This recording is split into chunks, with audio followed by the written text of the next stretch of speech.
Nobody can stop this flow. Hallelujah. Hallelujah. Hallelujah. స్వప్న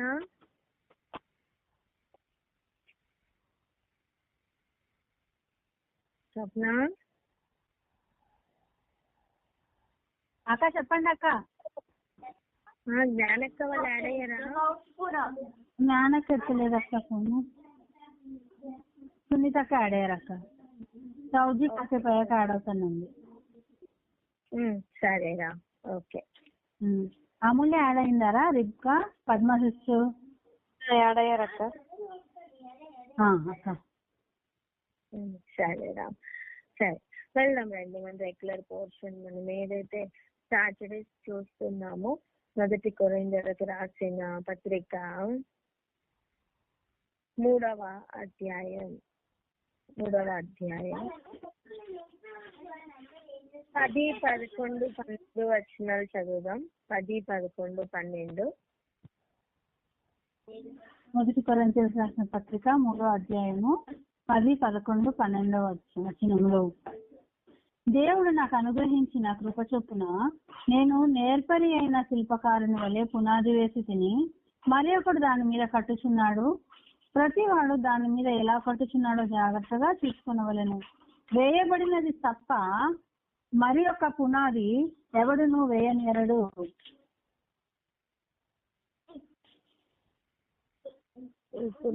ఈ పునాది యేసు క్రీస్తే. ఎవడైనాను ఈ పునాది మీద బంగారము, వెండి, వెలగల రాళ్ళు, కర్ర, గడ్డి, కొయ్యకాలు మొదలైన వాటితో కట్టిన ఎడల వాని పని కనబడును. ఆ దినము దానిని తేటపరచును. అది అగ్ని చేత బయలుపరచబడును. మరియు వాని పని ఎట్టిదో దాన్ని అగ్నియే పరీక్షించును. హల్లెలూయా, హల్లెలూయా. గడిచిన వారంలో మనం జత పనివారు, దేవుని పనివారం మేము అని చెప్తున్న పౌలుని బట్టి, జత పనివారు అంటే ఎవరు, ఎటు క్వాలిటీస్ కలిగి ఉంటారో నేర్చుకున్నాం. అవును, జత పనివారు ఎలా ఉంటారు? జత పనివారి యొక్క క్వాలిటీ ఎలా ఉంటుంది? ఒక గొర్రె తప్పిపోతే 99 గొర్రెలను కూడా విడిచిపెట్టి ప్రభు ఆ ఒక్క గొర్రె వెంట వెళ్తున్నప్పుడు ఆయనతో ఏక మనస్సుతో వాళ్ళు కూడా ఉంటారు. ఆ గొర్రెని తీసుకుని వచ్చిన తర్వాత ఆ 99ని కూడా ఆయన ఎక్కడ విడిచిపెట్టారు? అడవిలో విడిచిపెట్టేశారు. కానీ ఒక్కటిని ఎక్కడ తీసుకొచ్చారు? ఇంటికి తీసుకుని వచ్చారు. జత పని వారు ఇంటిలో కూడా ఉన్నారు, విందు చేస్తున్నారు, సంతోషిస్తున్నారు. ఒక సంతోషించే అనుభవం కావాలి అంటే ఏడ్చిన అనుభవం కూడా కావాలి, చేతులు చాచిన అనుభవం కూడా కావాలి. హల్లెలూయా. జత పని వారు అలాగా ప్రతి సందర్భంలో ఉంటారు అని మనం నేర్చుకున్నాం. ఇప్పుడు ఆయన చెప్తున్న మాట, మేము దేవుని జత పని వారు ఉన్నాం. మీరు దేవుని వ్యవసాయమును దేవుని గృహమునై ఉన్నారు. దేవుని గృహము లేదా దేవుని వ్యవసాయం అంటే ఆయన పొలం. ఎవరు? మనం అని చెప్తున్నారు. వారు వారుగా పనిచేస్తున్నారు. మనం ఆయన పొలము లేదా ఆయన గృహం, ఆయన ఇంటి వల్లే కట్టబడుతున్నాం. సో అలా గృహం అని చెప్పిన తర్వాత కట్టుతున్న అనుభవం గురించి, కట్టబడుతున్న అనుభవం గురించి రెండు కూడా మనం కొన్ని విషయాలు నేర్చుకోవడానికి ఈ 10, 11, 12, 13 ఆల్మోస్ట్ 15 వరకు రాయించారు. మనం అవి ఈరోజు చూసుకోబోతున్నాం. హృదయాలను సిద్ధపరచుకుందాం. దేవుడు నాకు అనుగ్రహించిన కృప చొప్పున నేను నేర్పరి అయిన శిల్పకారుని వలె పునాది వేసుకుని, మరి ఒకడు దాని మీద కట్టుచున్నాడు. ప్రతివాడు దాని మీద ఎలాగో కట్టుకున్నాడో జాగ్రత్తగా చూసుకోవలను. ఈ సందర్భంగా ఒక విషయం చెప్పాలి. ఏంటి అంటే, చూడండి, నాతో ఒక దైవజనుడు ఇలా అన్నారు. మేము హైదరాబాద్ లో ఉండేటప్పుడు ఒక కుటుంబం గురించి బాప్తీసం ఇవ్వడం కోసం మా బంధువులే, మా అన్నయ్య అవుతారు, అన్నయ్యని అడుగుతున్నాం. ఇలా మీరు మార్నింగ్ ప్రేయర్ చేసిన ఈ ఫ్యామిలీకి బాప్తీసం ఇవ్వాలి అన్నయ్య, వచ్చి ఇవ్వగలరా అని అడిగినప్పుడు ఇస్తాను అన్నారు మార్నింగ్. కానీ ఆయన ఇంటికి వెళ్ళిన తర్వాత ఊరు నుంచి ఫోన్ చేశారు. ఫోన్ చేసి బాగా తిట్టారు. ఏమని తెలుసా, జాగ్రత్త వినండి. ఏమని తిట్టారంటే, ఏమనుకుంటున్నావు నువ్వు, ఆత్మలు అంటే ఏమనుకుంటున్నావు, మీరు మాట్లాడే వ్యక్తి మీ కాల్ ని హోల్డ్ లో పెట్టారు, దయచేసి लाइन लो नीचे ఉండండి। आप जिस व्यक्ति से बात कर रहे हैं उन्होंने आपके कॉल को होल्ड पर रखा है, कृपया लाइन पर बने रहिए। The person you are speaking with has put your call on hold. Please stay on the line. మీరు మాట్లాడే వ్యక్తి మీ కాల్ ని హోల్డ్ లో పెట్టారు, దయచేసి लाइन लो नीचे ఉండండి।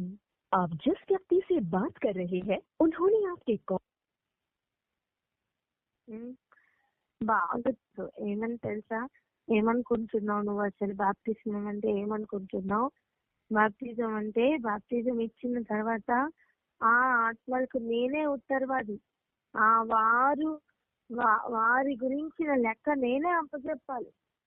కనుక వాళ్ళు ఇక్కడ నాతోనే, అంటే నా సంఘంలోనే ఉంటే నేను వారిని గైడ్ చేస్తూ వారికి నేను అన్ని అంటే ఈ పద్ధతుల్లో నేను పెంచడం సాధ్యమవుతుంది. అలా కాకుండా బాప్తిజం ఇచ్చి వెళ్ళిపోతే దేవుడు నన్ను లెక్క అడుగుతారు అని చెప్పి ఆ వ్యక్తి బాప్తిజం ఇవ్వడానికి నిరాకరించారు. పైగా నేను ఈ మాటలు అన్నందుకు నేను చెప్పట్లేదండి, ఒకసారి ఆలోచించండి. మరి అలా అయితే ఫిలిప్ అదే నిజమైతే ఏది, బాప్తిజం ఇచ్చిన వ్యక్తి వారి ఆత్మల గురించి ఇంకా పూర్తి రెస్పాన్సిబిలిటీ తీసుకోవాలి అని కానీ అయితే, మరి ఫిలిప్ ఫైనాన్స్ మినిస్టర్ దగ్గరికి ఆత్మ చేత కొనుక్కోబడ్డాడు కదా, మరి అప్పుడు తను నీళ్ళు అక్కడే ఉన్నాయి కనుక బాప్తిజం అంటే ఇచ్చాడు కదా, తన దారిలో తను వెళ్ళిపోయాడు, తన దారిలో తను వచ్చేసాడు. మరి ఇప్పుడు బాప్తిజం ఇచ్చిన వ్యక్తి వెంట వెళ్ళిపోలేదే, జీవితం అంతా కాపలా వేయడానికి. ఆలోచించండి. లోకంలో అనేక డాక్టర్స్ ఇప్పుడు పరిపాలిస్తున్నాయి. వాక్యం ఏం నేర్పిస్తుంది, కానీ ఆచారం ఏం నేర్పిస్తుంది, మనుషుల ఉపదేశములు పారంపర్యాచారంగా ఏం నేర్పిస్తున్నాయి అని కనుక మనం పరిశీలించగలిగితే చాలా వ్యత్యాసం ఉంటుంది, చాలా తేడాగా ఉంటున్నాయి. మనం అందుకే ఈ రోజు వాక్యాన్ని కొంచెం పరిశీలిద్దాం. ఇక్కడ పౌలు గారు ఏం చెప్తున్నారు చూడండి, నాకు అనుగ్రహించిన కృప చొప్పున నేను నేర్పరి అయిన శిల్పకారుని వలె పునాది వేస్తున్నాను. నేను పునాది వేసిన ఆ పునాది మీద మరి ఒకడు దాని మీద కట్టుచున్నాడు, మరి ఒకడు దాన్ని కట్టుచున్నాడు. ఎవరు కట్టబడుతున్నారు చూడండి, పై వచనంలో ఒకసారి చదవండి.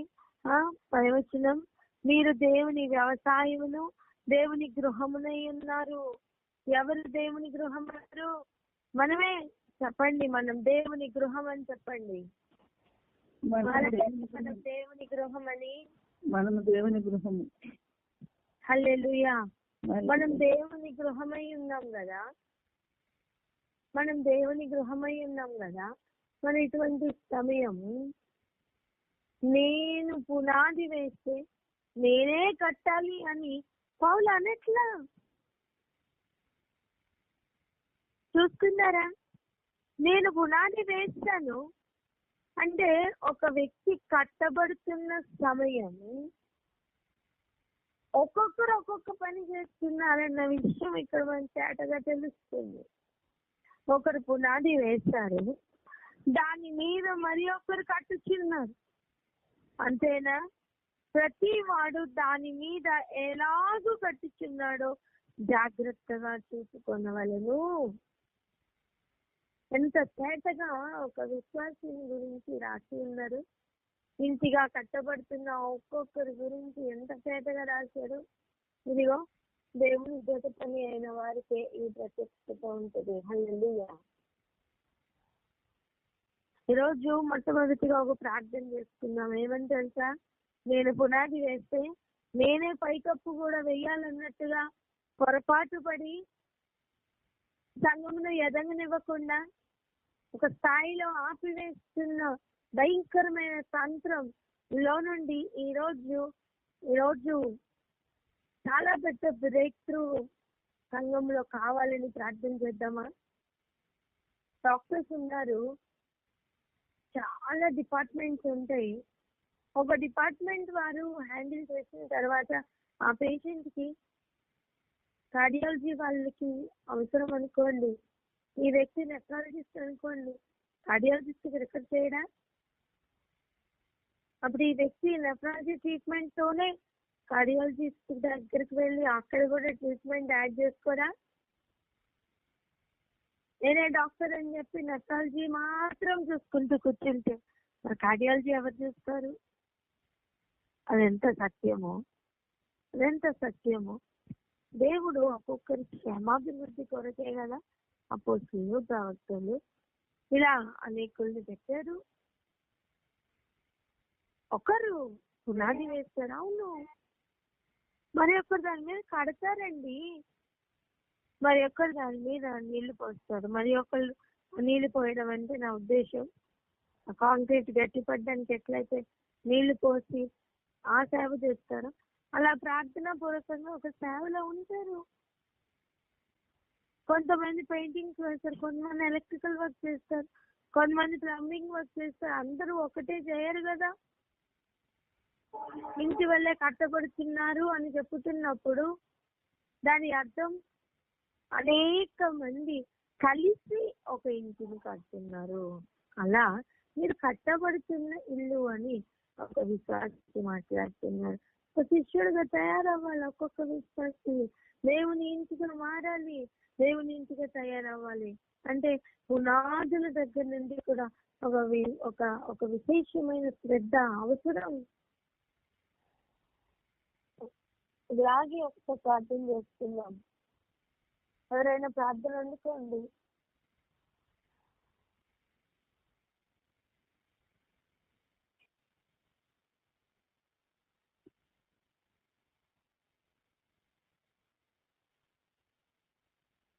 మహోన్నతుల పరిశుద్ధ ఆయన నా తండ్రి ప్రభా పౌరి ఎలాగైతే నా తండ్రి నేర్పరైన శిల్పకారును వాళ్ళ పునాది వేసి ఉండగా ఆ పునాది మీద నా తండ్రి ప్రభా ఆయన ప్రతి ఒక్క మరి ఒకడు నా తండ్రి కట్టవచ్చును అని చెప్పి ఉండగా నా తండ్రి ప్రభా నేను లోకంలో ఉన్నటువంటి ఏ డాక్టర్స్ కూడా నా తండ్రి కాక నా తండ్రి ప్రభా వాక్యం ఏం చెప్తుందో అనే వాక్యానుసారముగా ఆయన నా తండ్రి ఒకరు నీళ్లు పోయేటకు, ఒకరు కట్టటకు, ఒకరు నాటుటకు నా తండ్రి ప్రభా అధికారం మీరు ఇచ్చిండగా ఆ రీతిలో కట్టడానికి కృప చూపించండి తండ్రి. మీకు స్తోత్రం. ఆయన నా తండ్రి ప్రభా వందనాలు. ఏ ట్రీట్మెంట్ ఎక్కడ ఏది అవసరమో ఆ ట్రీట్మెంట్ కొరకు వెళ్ళినట్లుగా నా తండ్రి ప్రభా ప్రతి ఒక్కరూ కలిసి నా తండ్రి ప్రభా ఖర్చుటకు నాయన కృప చూపించండి. ఆయన వేసిన పునాది మీద మరి ఒకరు కట్టుటకు ఆయన నా తండ్రి మీరు కృపనిచ్చారు. వందనాలు చెల్లించుకుంటున్నాం తండ్రి. ఆ రీతిలో సంఘం కట్టబోటకు సాయం చేసి నడిపించిన ఆయన అందుకోమని యేసునామంలో ప్రార్థిస్తున్నాం తండ్రి. ఆమేన్.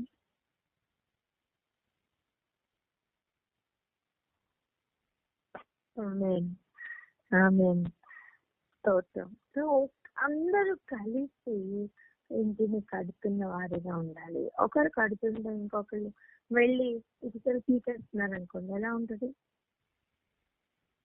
ఆలోచించండి. ఒకరు ఈరోజు మంచిగా రాళ్ళని పేర్చి పెట్టారనుకున్నాం, ఇంకొక వ్యక్తి వచ్చి ఆ రాళ్ళని తీసి పక్కకు పెడుతుంటే ఎట్లుంటదండి? జత పని వారు అలా చేస్తారా? మాట్లాడరే, ఉన్నారా? చేయకూడదు. ఏది కట్టడం ఏ కట్టడం అయినా సరే బాగుగా కడుతున్నామా లేదా అని ఉన్న ప్రతి ఒక్కరు చూసుకోవాలి. ఒకరు ఒక ఏరియాలో కడుతుంటే ఇంకొకరు దాన్ని పడగొట్టాలని చూస్తే ఖచ్చితంగా వాడి శత్రువు. గుర్తుపట్టాలి, మనల్ని మనం కూడా గుర్తుపట్టుకోవాలి. మన ద్వారా దేవుని రాజ్యం కట్టబడాలి తప్ప దేవుని రాజ్యానికి మనం హానికరంగా ఉండకూడదు. ఎందుకంటే మనం దేవునికి విరోధంగా పనిచేస్తున్న వారు అవుతాం. ఇక్కడ ఆలోచిద్దాం మనం ఎలా ఉన్నామని. ఒకరు పునాది వేస్తున్నారు, మరి ఒకరు కడుతున్నారు మీద. మరి అలాంటప్పుడు నేను పౌలు వాడని, నేను అపోల్లో వాడినని ఒక స్థాయిలో ఆగిపోతే ఎలా?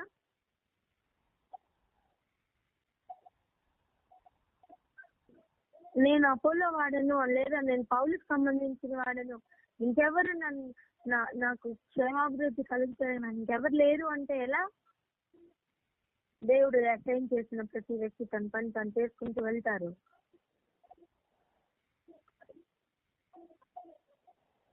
దయచేసి అర్థం చేసుకుందాం. మనమందరం కూడా ఆయన ఇంటి వల్లే కట్టబడాలి. పలుకుదమ్మా మాట, మనమందరం ఆయన ఇంటి వల్లే కట్టబడాలి. మనమందరము ఆయన ఇంటి వల్లే కట్టబడాలి. మనమందరము ఆయన ఇంటి వల్లే కట్టబడ్డారు. ఆమేన్. నాయకులు ఏ దర్శనంతో కదులుతున్నారు, ఉన్నవారందరూ కూడా అదే దర్శనంతో కదిలినప్పుడు ఇది సాధ్యం అవుతుంది. అంతేగాని ఒక్కొక్కరు ఒక్కొక్క దర్శనంతో మూవ్ అవుతే ఆ ఇల్లు కట్టబడుతుంది. ప్రతి ఒక్కరి యొక్క గోల్ ఒకటే అయి ఉండాలి, ఆయన ఇంటిగా కట్టబడాలి, ఆయన ఇంటిగా కట్టాలి. రెండే, ఒకటి మనం కట్టబడాలి, మనం ఇంకొకరిని కట్టాలి. పలకండి అన్నమాట. మనం కట్టబడాలి, ఇంకొకరిని కట్టాలి.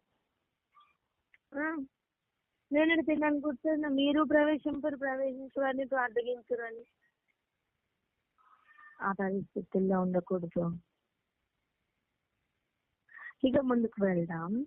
వేయబడినది తప్ప మరి ఒక పునాది ఎవడును వేయనేరడు. ఎవరైతే ఆ పునాది? యేసుక్రీస్తే. ఎవరు కట్టబడినా సరే ఇంటిగా కట్టబడాలి అంటే పునాది ఎవరై ఉండాలి? యేసుక్రీస్తు. ఇంకొక బోధ మీద మనం కట్టబడకూడదు. నేను ఆల్రెడీ మార్గం, సత్యం, జీవం అని చెప్పారు.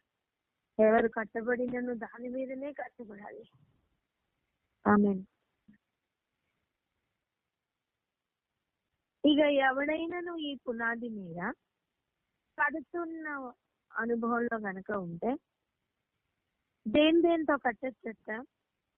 బంగారము, వెండి, వెలగల రాళ్ళు, కర్ర, గడ్డి, కొయ్య కాలు మొదలైన వాటితో కట్టిన ఎడల వాని పని కనబడును. నువ్వు లోపల ఏం పెట్టి కట్టినను, బయట ఒక సున్నం వేస్తే లోపల గోడ లోపల ఏమి కనపడదేమో ఈ లోకంలో ఒక ఇంటికి. కానీ క్రైస్తవుడు అనే ఒక సున్నం వేయొచ్చేమో, కానీ లోపల ఉన్న మెటీరియల్ కి దేవుడు టెస్ట్ పెడతారు. చెప్పండి అన్నమాట. లోపల మెటీరియల్ కి టెస్ట్ అని. లోపల మెటీరియల్ కి టెస్ట్ పెడతారు దేవుడు. లోపల మెటీరియల్ కి టెస్ట్. ఒక్కొక్కరు దేనితో కడుతున్నారు ఆ పని కనబడుతుంది. నువ్వు కుళ్ళితనంతో కడుతున్నావు అనుకో గోడలు, అది కూడా కనబడుతుంది. అది రాళ్ళు కాదు, అది బంగారం కాదు, అది వెలగల రాళ్ళు కూడా కాదు. మనం ఎటువంటి రాళ్ళని పెడుతున్నాం, లేదా మనం గోడని ఏ మెటీరియల్ తో కడుతున్నాం అనేది దేవుడు బాగా పరిశీలిస్తారట. ఇంకా చూడండి, ఆ దినము దానిని తేటపరచును. ఏ దినం? యెహోవా సన్నిధిలో నిలబడి దినం. చెప్పండి, ఏ దినం? యెహోవా సన్నిధిలో నిలబడు దినం. ఎవ్వరు తప్పించుకోలేరండి. భూమి మీద ఇప్పుడు ఎక్స్ప్లెనేషన్ ఇవ్వడానికి సమయం ఉంటదేమో, అక్కడ ఉండదు. ఇక్కడ మనుషుల దగ్గర మనం ఏమైనా నేనేమనుకుంటున్నానో తెలుసా అని చెప్పగలమేమో, కానీ అక్కడ మనకి అంత ఎక్స్ప్లెనేషన్ కి అవకాశం ఉండదు. ఎందుకంటే అంతరంగం లోపల ఉండే ఊహ తలంపు కూడా ఆయన ఎరిగి ఉన్నారు కనుక కట్టు చాలా జాగ్రత్త కట్టాలి. అది అగ్ని చేత బయలుపరచబడును, మరియు వాని పని ఎట్టిదో దానిని అగ్నియే పరీక్షించును. అగ్ని పరీక్ష అండి. ఏ అగ్ని పరీక్ష? దేవుని యొక్క అగ్నితోనే అది పరీక్షింపబడుతుంది. ఇప్పుడు అగ్ని పరీక్షించినప్పుడు కర్ర గడ్డి కొయ్యి కాలివనుకోండి, కాలిపోతే ఏం మిగలదు. హలో, నేను కట్టాను అంటే అవును నువ్వు కట్టావు, కానీ నువ్వు కట్టినది గడ్డితో కట్టావు నాన్న. అగ్ని రాగానే చూస్తూ మనం కాలితో బూడిదైపోతుంది. మనం కట్టినది కర్రతో కట్టామనుకోండి, గడ్డి కంటే కొంచెం ఎక్కువసేపు ఉంటుందేమో తప్ప బూడిదే, దాని అంతం బూడిదే.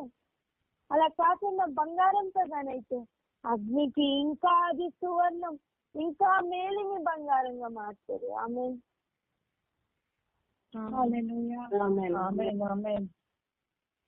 వెళ్ళగల రాళ్ళైతే ఆ అగ్నికి అవి ఏమీ అవ్వవు. ఎందుకు తెలుసా? అవి ఆల్రెడీ మేకింగ్ ప్రాసెస్ లోనే ఈ అగ్నితోనే అవి తయారయ్యాయి కనుక. ఈ అగ్నితోనే ఇంకా మహాశ్రమలు అనే ప్రెజర్ లో బయటికి వచ్చి వెలగల రాళ్ల వల్ల తయారయ్యే కనుక అవి మరలా అగ్ని పరీక్షకు నిలిచినప్పుడు అవి బూడిద అవ్వవండి, అలాగే ఉంటాయి. ఎందుకు? వాటి మేకింగ్ ప్రాసెస్ లోనే అగ్ని ఉంది. ఎంతమందికి అర్థమవుతుంది? శ్రమలు ఎదురవుతున్నాయా? నువ్వు తయారవుతున్నావు, నువ్వు కట్టబడుతున్నావు అని అర్థం. చాలా సొఫిస్టికేటెడ్ గా, జాగ్రత్తగా, ఏ శ్రమ లేకుండా కేవలం శ్రమ పెడుతూ ఉన్నావా? జాగ్రత్త నానా. ఆ అగ్ని చేత బయలుపరచబడు సమయం ఏమవుతామో. ఇంకా చూడండి, పునాది మీద 14, పునాది మీద కట్టిన పని నిలిచిన ఎడల వాడు జీతం పుచ్చుకొనును. నేనింత మందిని కట్టానండి, నేనింత మందిని మార్చానండి. అవునానా? అగ్ని పరీక్ష పెట్టినప్పుడు తుస్సుమని పడిపోతే జీతం రాదు. అగ్ని శ్రమలకు నిలిచిన వారే వారున్నారా? పునాది వేసిన వారికి జీతం, కట్టిన వారికి జీతం, నీరు పోసిన వారికి జీతం, కాపాడిన వారికి జీతం, ప్రతి ఒక్కరు జీతం పొందుకుంటారు. లేకపోతే ప్రతి ఒక్కరు కూడా జీతం పొందరు. ఇంకా చూడండి, ఒకని పని కాల్చివేయబడిన ఎడల వానికి నష్టం కలుగును. తన మట్టుకు తాను మాత్రం రక్షింపబడతాడు, కానీ అగ్నిలో నుండి తప్పించుకున్నట్టు ఇది పనికి జీతం మాత్రం దొరకదు. ఎంత తేటగా చెప్తున్నారు. మనం కట్టబడాలి, మనం కట్టాలి. మనం కట్టబడుతున్నందుకు ఓకే, కడుతున్నందుకు జీతం ఉంటది. అనేకులు పడుతున్న అనుభవంలో ఉన్నారు, కానీ నిలిచి ఉన్న వానికే, అంటే కట్టబడినది నిలిచి ఉంటేనే కట్టిన వానికి జీతం. ఎంత చేతగా దేవుడు చెప్తున్నారు కదా. మరి మనం ఈరోజు తీర్మానం తీసుకున్నాం, ప్రార్థన కూడా చేసుకున్నాం. ఏమనంటే, ప్రభా నేను కట్టబడాలి, నేను అనేకుల్ని కట్టాలి. ఒకటి. రెండవది, అనే కడుతున్న వారి గురించి కూడా ప్రార్థన చేద్దాం. ఒకవేళ అగ్ని పరీక్షకు నిలబడని కట్టడం కడుతున్న వారైతే మరి ప్రయాస కూడా వ్యర్థమే కదా. భూమి మీద నుండి వెళ్ళిన తర్వాత వెనక్కి రాలేరు కదా. జీతం బహుమానం ఏమీ ఉండదు కదా. అలా కాకుండా శ్రేష్టమైన కట్టడం కట్టువారిగా ప్రతి ఒక్కరికి కూడా నేర్పరి అయిన శిల్పకారుని వలె వారికి అటు స్కిల్స్ అన్ని కూడా దేవుని యొద్ద నుండి దేవుడు అనుగ్రహిస్తున్నారు, వారు పొందుకోవాలి. అలా పొందుకున్న వారే మంచి అనుభవాలతో మంచి కట్టడం కట్టాలని, మంచి ఆలయం కట్టాలని, అంటే ఒక్కొక్కరు ఆయనకి ఆలయంగా కట్టబడాలి అని ప్రార్థన చేసుకుందామా? బాధ్యత కలిగి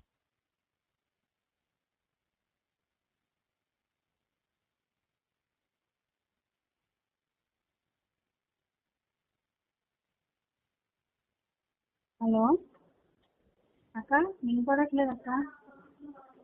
రుబ్బు అక్క ఉన్నానక్క. కట్ అమ్మమ్మ అమ్మమ్మ అక్కనట్టున్నారా? యాడ్ చేస్తాను.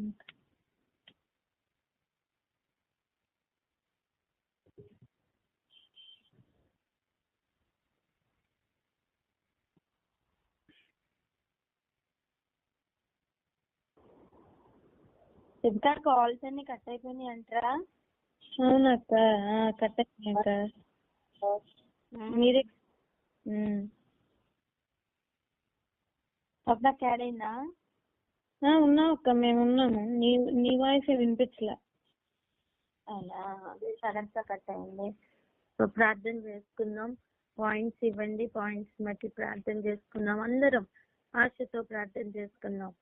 మనం కట్టబడడం మాత్రమే కాదు, అనేకుల్ని కట్టాలి అని ప్రార్థన చేస్తున్నాం.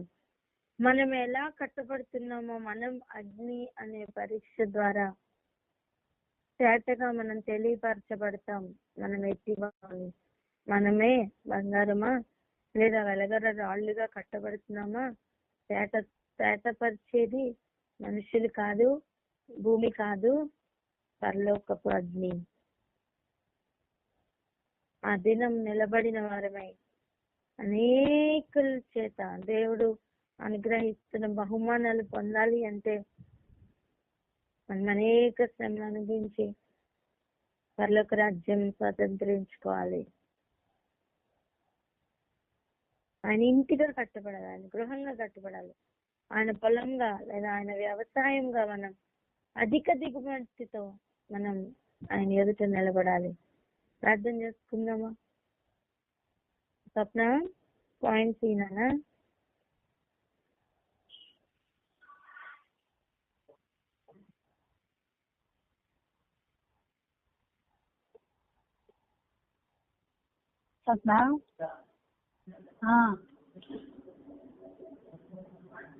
ఆంటీ మీకు వచ్చి ఇస్తారా? కొంచెం బిజీ ఉన్నాను నేను.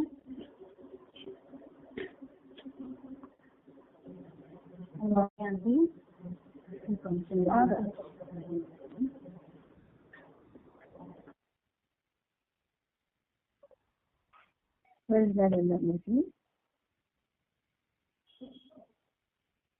కొరింథీ పత్రిక 3వ అధ్యాయము 10వ వచనం నుండి 15వ వచనం వరకు మనం ఇప్పుడు ధ్యానించుకున్నామండి. దానిలో నేర్పరి అయిన శిల్పకారుని వలె నేను పునాది వేసి అని పౌలు గారు కొరింథీ సంఘానికి చెప్పిన వాక్యంను మనం ధ్యానించుకుంటున్నాము. నేను పునాది వేసి మరి అతడు దాని మీద కట్టుచున్నాడు, ప్రతివాడు దాని మీద ఎలాగ కట్టుచున్నాడో జాగ్రత్తగా చూసుకోవలను అని. వేయబడిన పునాది తప్ప మరి యొక్క పునాది ఎవరు వేయనేరడు అని.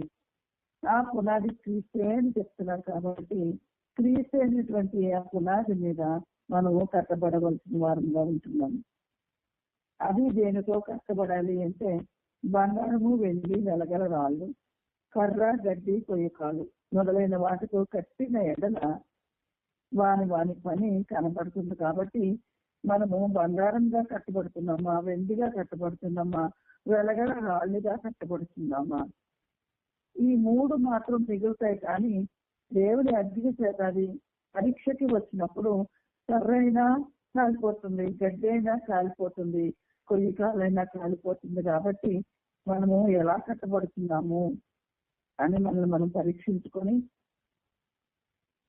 మన బిడ్డలు మనము ఈ విధముగా బంగారంతోనూ వెండితోనూ వెలగల రాళ్లతోనూ మనం కట్టబడి ప్రార్థన చేస్తున్నాం. ప్రార్థన చేయండి.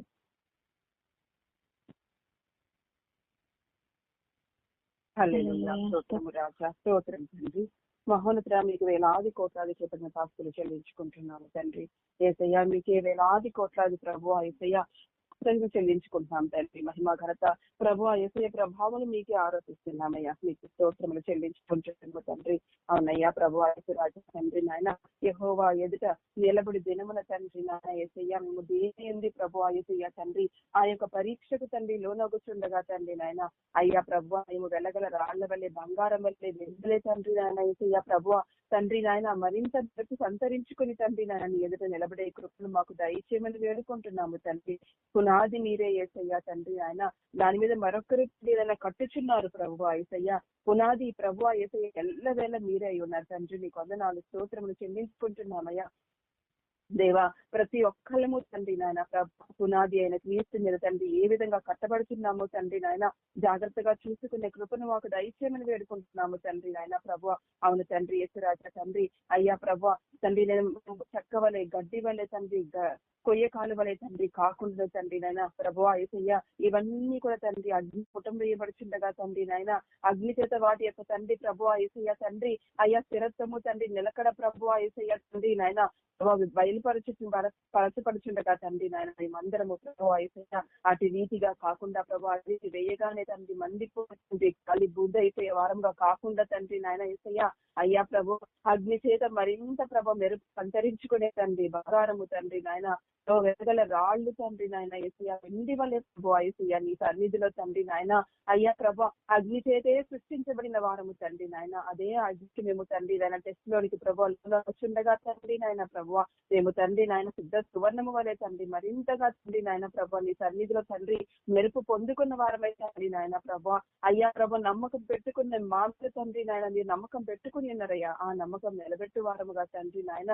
మీ యొక్క నిజమైన బిడ్డలుగా తండ్రి నాయన ప్రభు మీ సన్నిధిలో నిలబెట్టుకు కృప చూపించమని వేడుకుంటున్నామయ్యా. మీకే వేలాది కృతజ్ఞత చెల్లించుకుంటున్నాము తండ్రి నాయన.